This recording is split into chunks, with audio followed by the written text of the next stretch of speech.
Kembali lagi dengan channel Dongeng Datu Perdani. Masih dari cerita yang sama, yaitu dari novel Dusun Keramat Desa Sumber Muncul, karangan penulis Lampung. Kali ini kita masuk ke seksi 4 dengan subjudul Budak Belis. Seperti apa ceritanya? Ini dia ceritanya, langsung aja.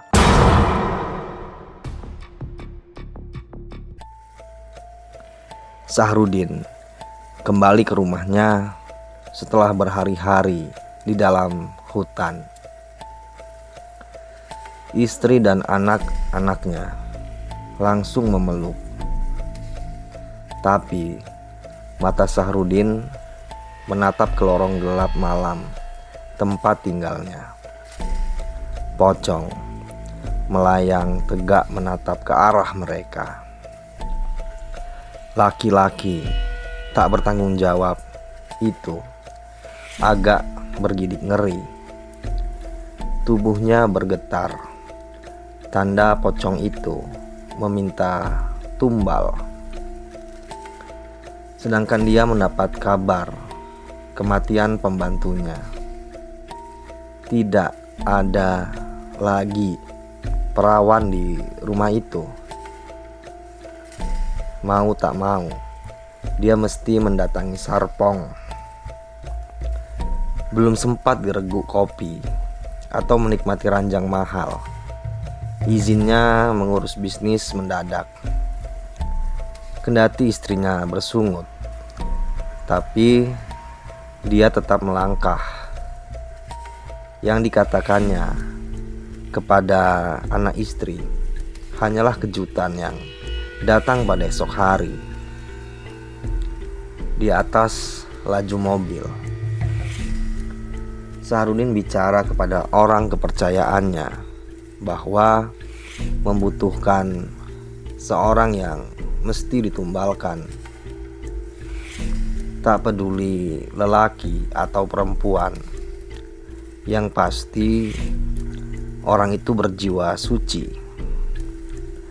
Orang kepercayaannya bingung karena Sahrudin meminta tumbal malam ini juga. Sahrudin hanya melamun di dalam mobil. Dia teringat perkataan Sarpong, jika tak mampu memberi tumbal seorang yang suci, maka anaknya yang lugu dijadikan santap nikmat sang pocong haus darah. Pikiran Sahrudin terpecah. Dia membayangkan anak-anaknya dan juga proyek besar yang sangat menguntungkan. Firasatnya pada proyek itu akan mendapat halangan luar biasa. Apalagi dia mendengar sendiri dari sekdes, ada saksi mata dari dusun keramat yang masih hidup dan telah bertemu dengan kades.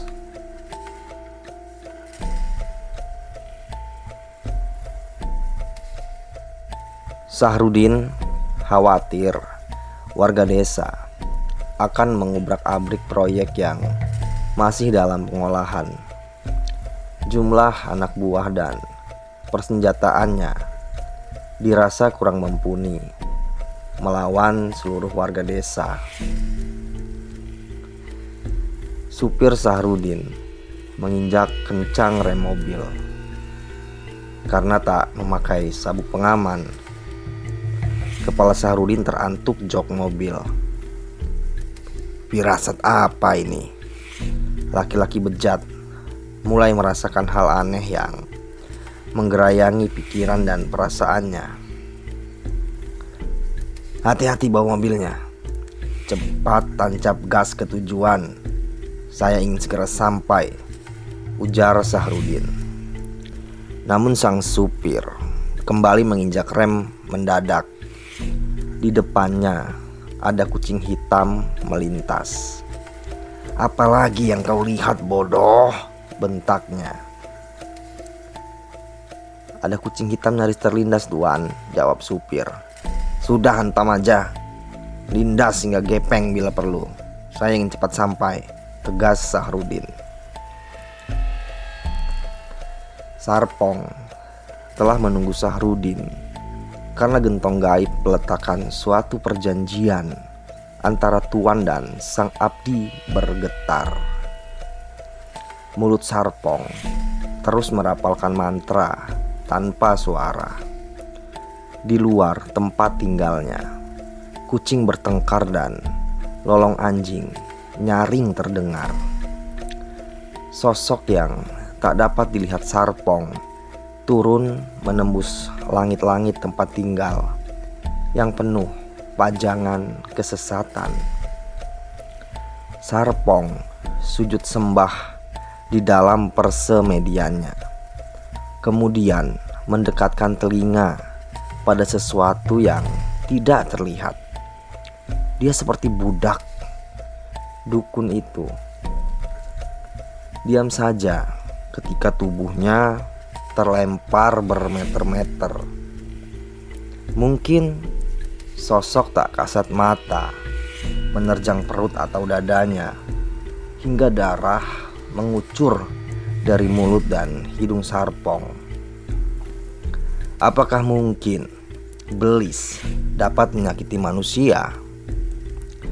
Sarpong telah memuja belis dan menjadikan belis sebagai Tuhan. Padahal manusia sangat dilarang memuja, apalagi meminta pertolongan pada belis. Meski sejarah mengatakan belis makhluk Tuhan yang paling taat sebelum Adam diciptakan. Sarpong berusaha duduk meski merintih dan kedua tangannya menggenggam perut serta dada. Dia kembali sujud sembah, seolah memohon ampun. Akan tetapi, sekejap mata, asap melebur hingga Sarpong menghela napas. Anak sial, belum lama tapi sudah bertingkah. Akan kuhajar jika dia datang, ujarnya seraya membayangkan wajah Sahrudin. Deru kendaraan terdengar hingga ke dalam rumah Sarpong. Dia bersijingkat lalu membuka pintu. Baru Sahrudin keluar pintu, tapi Sarpong membentaknya untuk segera masuk.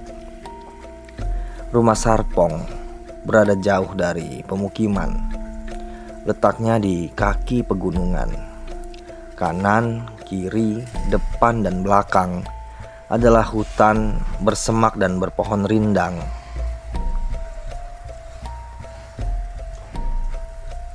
Supir Sahrudin yang tidak diizinkan masuk hanya celingak-celinguk ke segala arah. Dia bergidik ngeri karena merasa sosok-sosok bermata merah mengintai. Dia kian merinding ketika bisikan seakan mengusap pundaknya. Dinyalakannya sebatang rokok untuk meredakan takut. Akan tetapi sekitar rumah Sarpong banyak peliharaan gaib berkeliaran. Sosok berkain kafan memandang tegak dan diam ke arah supir Sahrudin, seolah-olah sosok itu mentransfer suatu energi ke pikiran orang yang telah bekerja dengan Sahrudin sebelum semua ini terjadi. Dia penasaran untuk memandang ke arah dua pohon rindang yang bersebelahan dan ruasnya hanya 1 hingga 2 meter. Dilihat dan ditatapnya pohon itu. Baru kali itu dia terperangah melihat pocong yang berdiri tegak dan menatapnya. Tak sesuatu pun dapat dilakukan. Rokok di mulutnya jatuh tanpa bisa tangannya mengendalikan. Beruntung, gerimis menyadarkannya hingga mobil menjadi tempat pelarian. Sedangkan di dalam rumah, Sahrudin didamprat Sarpong. Sarpong geram karena Sahrudin belum membawa tumbal malam itu. Sahrudin dibentak, dicaci maki. Dia bagai seorang bawahan yang takut kehilangan pekerjaan. Kepalanya merunduk dan tangannya menutup kemaluan. Namun dia memberanikan diri menatap Sarpong ketika anaknya akan dijadikan tumbal. Andai sampai perbatasan hari, bawahan lelaki tak becus mengurus rumah tangga itu tak mendapat tumbal seorang suci. Sahrudin hanya menatap diam, sedangkan Sarpong tak suka diperlakukan seperti itu. Dia kembali membentak dan mengancam keselamatan serta harta kekayaan Sahrudin. "Bagaimana jika supirku yang menjadi tumbal?" mohon Sahrudin. Dia sering kepelacuran. Darahnya terkontaminasi minum minuman keras. Sarpong mengatakan, membodohi belis sama saja perlakuan konyol melayangkan nyawa. Sudah bertahun-tahun dia mengabdi untuk hidup lebih lama lagi. Hanya karena pasien seperti Sahrudin, dia mesti memberi nyawa kepada belis.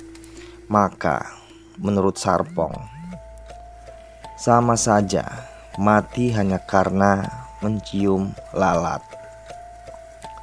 Sarpong bergidik ngeri ketika tempat tinggalnya bergetar lantaran geraman makhluk tak kasat mata. Belis tak sabar dan belis tak ingin budaknya menunggu jatahnya lebih lama. Siapa budaknya belis? Yaitu pocong peliharaan Sahrudin. "Mana tumbalmu? Cepat!" bentak Sarpong. Sahrudin menelpon suruhannya. Akan tetapi nomornya tak dapat dihubungi. Dia panik, menggerak-gerakkan tangan dan kaki tanpa tujuan. Sedangkan matanya fokus mencari nomor telepon kepercayaannya. Angin perbatasan hari menyelinap dari daun hingga menelusup kediaman dukun sakti tersebut. Tegas dikatakannya, anak Sahrudin harus ditumbalkan.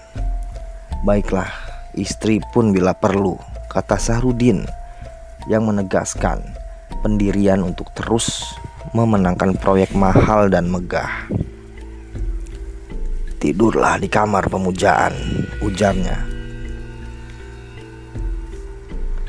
Sahrudin melangkah ke kamar, tempat biasa tubuhnya dijilati sosok astral. Sedangkan tak sekalipun dia peduli atas kengerian yang dialami supir pribadi, orang yang setia mengantarnya ke sana kemari. Kendati kantuk amat dirasanya, terlebih dia baru pulang dari desa Sumber Muncul. Akan tetapi Sahrudin gelisah. Dia sempat berbaring, namun berdiri lagi dan mondar-mandir sembari menggaruk kepala.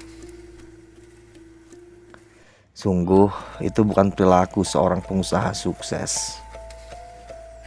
Pajangan kamar itu ada tengkorak monyet, tandu rusa, serta ratusan cincin akik beraneka warna dan batu.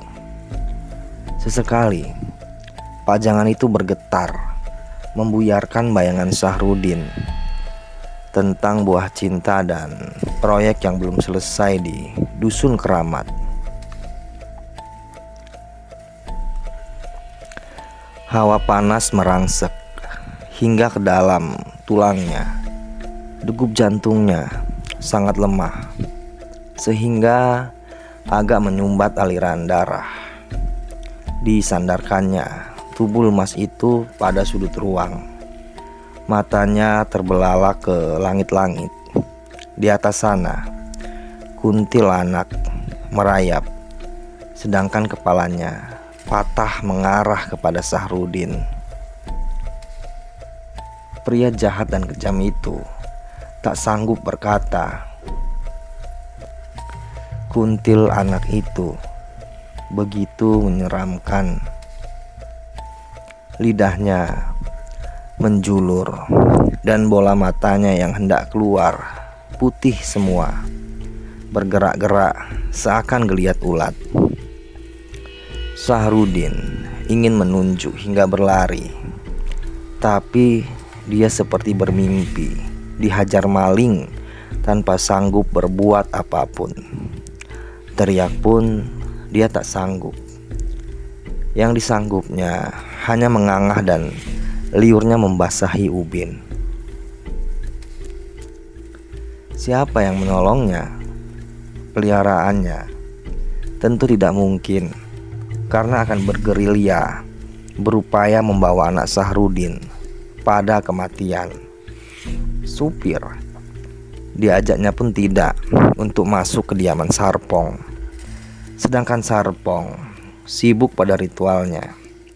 Tuhan, Sahrudin manusia yang tidak mengenal kasih sayang pada sesama, apatah lagi binatang. Dia pemuja budak belis. Sahrudin tergagap. Dia hendak minta tolong, namun suaranya tertahan sehingga yang terlontar hanya a u. Kuntil anak merangkak seraya memutar-mutar kepalanya. Tubuhnya yang berlendir nyaris mendekati tembok tempat Sahrudin menyandarkan diri. Sahrudin kian terpojok dalam ruang itu ketika Kayang kuntil anak merangkak mundur ke hadapannya. Kuntil anak itu mendesah dan lirihnya seolah membuat orang yang mendengar merasakan remuk perasaan. Sayup-sayup angin bersemilir menggerakkan ranting-ranting kecil. Namun hanya sesaat, karena Rinai turun tak lama kemudian gerimis. Di hadapan Sahrudin, kuntil anak itu memperlihatkan senyum budak belis. Senyum yang membuat pendirian seakan dipatahkan baja. Apalagi baru kali ini Sahrudin melihat peliharaan Sarpong berjenis kuntil anak. Selama ini dia hanya melihat sosok pocong peliharaannya, sehingga tak menyangka ada makhluk yang lebih menyeramkan. Selama ini dalam benaknya kuntil anak tidak merangkak, apalagi Kayang berjalan mundur. Wajah Sahrudin sangat pucat, liurnya terkuras kering hingga lunglai. Duduk sandarnya menyelorot perlahan. Dia pingsan, tapi matanya melotot.